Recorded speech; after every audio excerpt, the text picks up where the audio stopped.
Viendo de la cita bíblica en Mateo 4, del 1 al 4. Entonces Jesús fue llevado por el Espíritu al desierto para ser tentado por el diablo. Y después de hacer un ayuno de 40 días y 40 noches, al fin sintió hambre. Y acercándose el tentador le dijo: si eres hijo de Dios, y que estas piedras se conviertan en panes. Mas él respondió: está escrito, no solo de pan vive el hombre, sino de toda palabra que sale de la boca de Dios. Y esta es la cita bíblica en torno a esta palabra, ¿no? No solo de pan vive el hombre, sino de toda palabra que sale de la boca de Dios. Antes de avanzar por allí, por esta meditación, estaba pensando en lo que Laurita nos compartía allí en su rollo, con respecto a los sacrificios y tal, cuando habló no del Sicilio, sino del silicio. Y pensaba un poquito en eso porque, bueno, la tentación siempre se presenta, ¿no? La tentación es una cosa muy seria.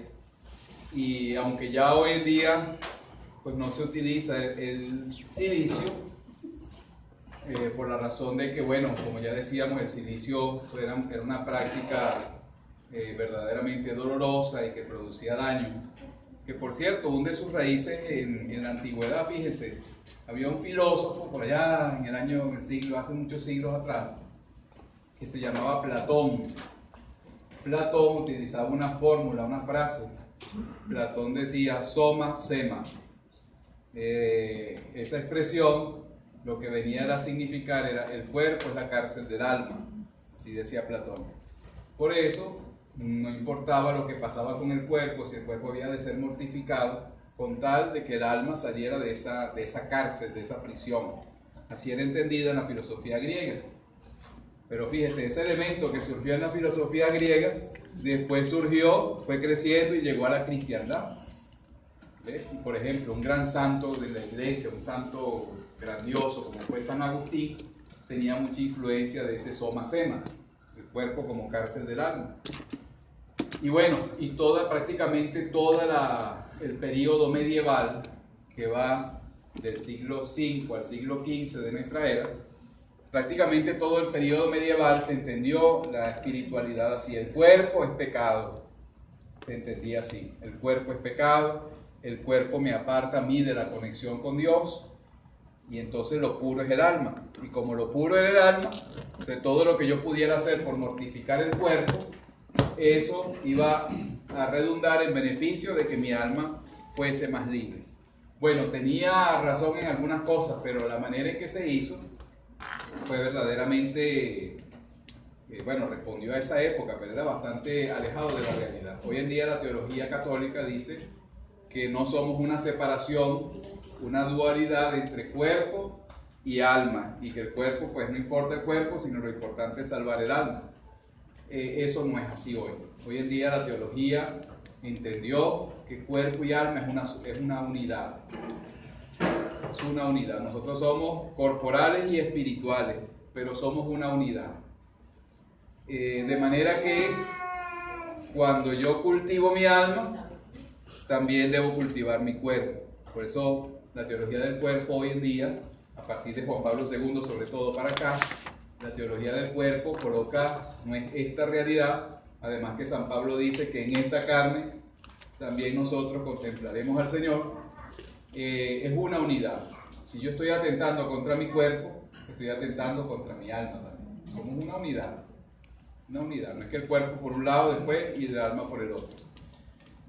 Bueno, eso para hacer una breve síntesis en torno a eso. Me quedaría con lo del sacrificio. Sí es bueno, eso sí. Todos aquellos sacrificios que yo pueda hacer, por ejemplo, en el caso del cursillo, por el éxito del cursillo, por decir un ejemplo. El que fuma, para ninguno de nosotros tengamos ese vicio, y si lo tenemos, luchemos para salir de él, por aquello de que somos una unidad, cuerpo y alma, y el cigarrillo verdaderamente ensucia el cuerpo. Pero si yo tengo ese defecto, porque es un defecto del cigarrillo, y digo, bueno, viene el cursillo, no voy a fumar esta semana, y esa ansiedad y malestar que me pueda hacer sentir, lo voy a ofrecer por el éxito del cursillo. Ese sacrificio, y así como tantos otros, el comer menos o el arrodillarme, hacer el rosario de rodillas, los que puedan hacerlo, que eso no es contrario a la teología católica, eso es muy beneficioso también. Además que nos ayuda a nosotros también a mortificarnos un poquito dentro de los límites permitidos. Repito, no como antes, que hasta con clavos le ponían así y se golpeaban la espalda porque había que mortificar el cuerpo. Entonces valoraría yo el esfuerzo, el sacrificio. Bueno, ¿esto en razón de qué? Precisamente por lo que hemos escuchado en el Evangelio. No solo de pan vive el hombre, sino de toda palabra que sale de la boca de Dios. Y es digamos que está enmarcado, bueno, en nuestra necesidad como cuerpo también. Nosotros somos cuerpo y espíritu. El espíritu es fuerte, pero la carne débil. Y como somos de carne débil, bueno, pues está, por eso decía yo, la tentación. Y la manera de afrontar y de luchar contra la tentación, pues ya sabemos, ¿verdad? Mayor oración, mayor vida sacramental, especialmente la confesión y la Eucaristía, pero también ese esfuerzo o sacrificio que yo puedo ofrecer por mis pecados, por mis debilidades, pero también por las debilidades de los demás. Repito, somos carne, hueso y sangre también. Y el estar enmarcado en esa, digamos, en esa realidad humana, hace que nosotros, pues, claro, tenemos hambre de Dios, que de eso se trata el cursillo, ¿verdad? De propiciar en los candidatos, o como dicen en el libro, en los cursillistas, propiciar el triple encuentro en el cursillo. Encuentro con Dios, pero mejor dicho, al revés, encuentro conmigo mismo, el encuentro con Dios y el encuentro con la comunidad, con los hermanos, ¿no? Como en ese triple encuentro, también yo tratar entonces de propiciar esa saciedad de Dios en mí en primer lugar. Porque repito, por ser seres humanos, por ser de carne y hueso, tendemos mucho a lo que apetece al cuerpo, al querer, digamos, a la dimensión también, pues, de lo volitivo que llaman, es decir, lo que mi voluntad desea también que se realice, el placer, el querer también tener, forma parte de lo que llaman también la concupiscencia, que es esa tendencia al mal. Nosotros queremos buscar las cosas de arriba, las cosas de Dios, pero nuestro cuerpo, pues marcado por el pecado, tiende a buscar más bien las cosas del mundo. Entonces, como también desde el cursillo, desde la experiencia del paso a paso también, es un paso a paso en ese poder encontrarme conmigo mismo, con quien yo verdaderamente soy. No con lo que yo creo que yo soy o con lo que yo le doy a conocer a los demás. Eso es otra cosa importante. A veces nosotros tenemos una cara para los demás e incluso una cara para nosotros mismos. Somos tan expertos a veces en dejarnos arrastrar por la concupiscencia que a veces hasta nos autoengañamos. Chicos, qué bueno soy yo, definitivamente. Dios hizo todas las cosas buenas, pero conmigo se pasó. ¿Verdad? Entonces, descubrirme yo verdaderamente quién soy. Porque fíjate, en eso lo que nos decía el Evangelio allí, no solamente vivir del pan, sino de la palabra de Dios. Entre más me conozco yo, más conozco cuáles son mis mayores debilidades. Entre más me conozco, sé por dónde me va a atacar el diablo, por dónde se me va a presentar la tentación, ¿ves? Porque nos vamos conociendo a nosotros mismos. De ahí que el primer día, como bien explicaban allí en el paso a paso, a mí siempre me pareció extraño que el jueves ya ponían lo del rostro de Cristo. Pues nunca dije nada porque dije, bueno, así se hace aquí.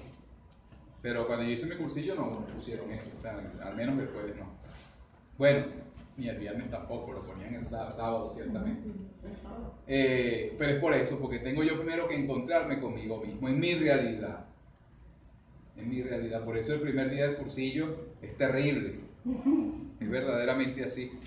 Es un día, en mi cursillo me dijeron que el primer día era un día terrible, fastidioso, abrumante. El segundo día iba a ser un día interesante. Y el tercer día apasionante, así me dijeron en mi cursillo hace unos cuantos años atrás. Bueno, ese primer día en el conocimiento pues de nuestra propia debilidad. ¿De qué material estoy hecho? ¿Cuál es mi identidad interna? O sea, lo que yo soy en realidad. Y eso no es fácil. Y a veces en el cursillo eso es lo que más da miedo. Hacer silencio para entrar a conocerme lo que yo soy. Con todo lo que haya hecho hasta ese momento. Entonces, en ese no solo del pan vive el hombre, sino de toda palabra que sale de la boca de Dios, el primer día es para precisamente producir el hambre de Dios en mí. Nosotros debemos tener hambre de Dios, de las cosas de Dios. A veces nos ponemos a dietas de Dios. Decidimos, este mes estoy a dieta de Dios, no quiero saber nada, no voy a misa, o no me confieso, o no hago prácticas de misericordia. Recuérdense lo que decíamos en el documento Apostólica en Actuositate, en la primera que tuve yo la intervención. La caridad es fundamental del cristiano. A veces tomamos dietas de Dios, ¿no? Debemos nosotros más bien producir el hambre, descubrirnos nosotros para tener hambre de Dios, porque es que nuestro corazón, decía San Agustín, por cierto, este santo que les nombré hace ratito, San Agustín decía, nuestro corazón, Señor, va a estar inquieto hasta que descanse en ti. Así decía San Agustín. Porque nada de este mundo, en este mundo hay cosas muy buenas, carros muy buenos, teléfonos muy buenos, dinero muy bueno. Hay cosas muy buenas en este mundo, pero nada de eso llenará el corazón vacío del hombre de hoy y de la mujer de hoy. Se te hará necesario para algunas cosas del hoy, pero solo el hambre de Dios es la que te va a llevar, te va a dar plenitud en tu vida, en tu alma.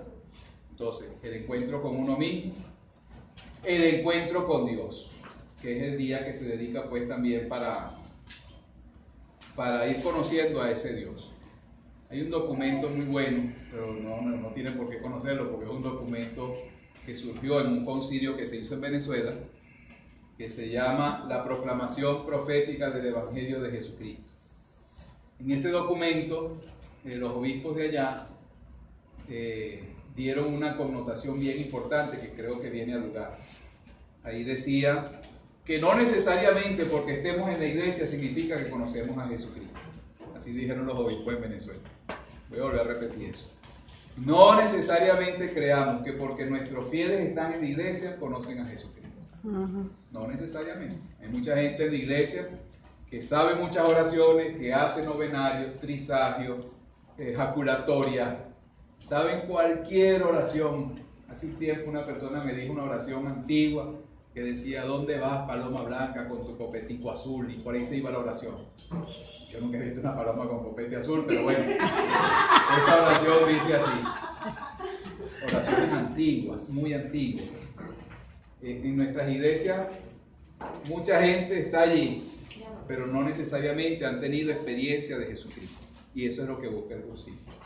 Que nosotros pasemos de una etapa de ignorancia cristiana, así lo podría yo decir, que pasemos una etapa del encuentro personal con el Señor.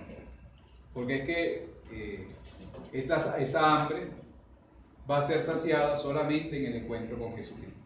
De ahí la importancia pues, de este segundo encuentro del cursillo, el encuentro con Jesucristo, el Señor que me da la paz, que me llena, que es capaz, bueno, de responder a todas mis inquietudes, mis interrogantes, y de pasar del tipo de cristiano común, que es el tipo de cristiano que es bautizado, que bautiza a sus hijos, que va a la iglesia, que da la ofrenda en la colecta, que mete $1 aquí y otro aquí por si acaso. A mí a veces me gusta cuando hacen, ahora toca tercera colecta. Okay. Ya eché la de aquí, ahí es donde vienen los grandes, los de 5 para arriba, pues al menos. El típico cristiano que va y cumple con las cosas de la iglesia o cosas cristianas, entre comillas, pero que no ha tenido experiencia de conversión. ¿Ves? Que es la experiencia del paso de Jesucristo por nuestra vida. Les hablo con propiedad porque yo también pasé por ese proceso, de ser un cristiano normal, común, de ser un cristiano de cumplir muchas cosas cristianas, religiosas, católicas, pero que no había tenido encuentro personal con el Señor. Y otro día les he hecho ese cuento. Pero bueno, segundo día y el tercer día, no solo de pan vive el hombre, sino de toda palabra que sale de la boca de Dios, pero ese alimentarse y encontrarse con Cristo inevitablemente me lleva al encuentro de los demás. Así es la cruz. Así es la cruz. El vertical son los 2 primeros días del cursillo. Me encuentro conmigo mismo y con Dios. Y el tercer día, el horizontal. Me encuentro con la comunidad cristiana. Me encuentro con el hermano. Me encuentro con el otro, con el que necesita.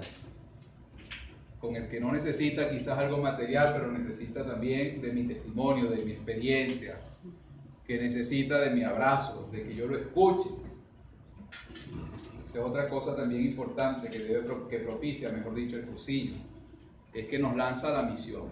Cursillo no es para venirse a encerrar aquí abajo en un sótano. Esto es necesario para prepararnos, para encontrarnos, para crecer. Pero el cursillo nos lanza a nosotros a la calle, afuera, al trabajo. Cada quien, lo dicen en el cursillo, en el ambiente que está. Ambiente de trabajo, ambiente de estudio, en el mismo ambiente de la iglesia. Tendríamos que reevangelizarnos todos nosotros en ese encuentro, pues, que decía yo en el tercer día con los hermanos. Ese brazo vertical, horizontal que nos coloca, pues, frente a los demás. Y sobre todo, y con esto culmino, para constituir comunidad cristiana, comunidad de verdad, comunidad. Nadie se va a salvar solo, nadie se va a salvar solo. Hay un beato que a mí me encanta muchísimo, el beato Manuel Domingo y Sol. Me gusta porque el beato Manuel Domingo y Sol, o conocido en España como Mosensol, el beato Manuel Domingo y Sol, él tenía una frase, no sé si es de él, algunos dicen que no eran de él, pero él siempre la decía, era como un refrán, y es decir, no sabemos si nosotros estamos destinados a ser la gota de rocío que Dios envía en el desierto a la planta desconocida. No sabemos si nosotros tenemos que ser como la gota de rocío que envía Dios al desierto a la planta desconocida por allá. O si estamos llamados a ser como los ríos caudalosos que hacen florecer a sus orillas jardines amenos, decía, ¿no? Pero más brillante como el río, o más humilde como la gota de rocío, hay una realidad cierta, decía él. No estamos destinados a salvarnos solos. Así decía el beato Mosensol. Voy a repetir ese poema que además me encanta muchísimo. No sabemos si estamos destinados a ser como la gota de rocío que Dios envía a la planta en el desierto, o si hemos de parecernos al río grande que hace florecer jardines amenos. Pero más brillante o más humilde, nuestra vocación es cierta. No estamos destinados a salvarnos solos. Es decir, hermanos, la fe se vive en iglesia, en comunidad. Y solamente así esa hambre, esa sed y hambre de Dios se sacia. En mi encuentro personal conmigo, con Cristo, pero en la comunidad. Estamos llamados pues a manifestar, a expresar esa realidad de la fe, construyendo comunidad cristiana. De colores. De colores. Tardé menos de media hora. Enseñé bien. No me puede... 18 minutos con 44 segundos. ¿Sí? No, para tener más tiempo.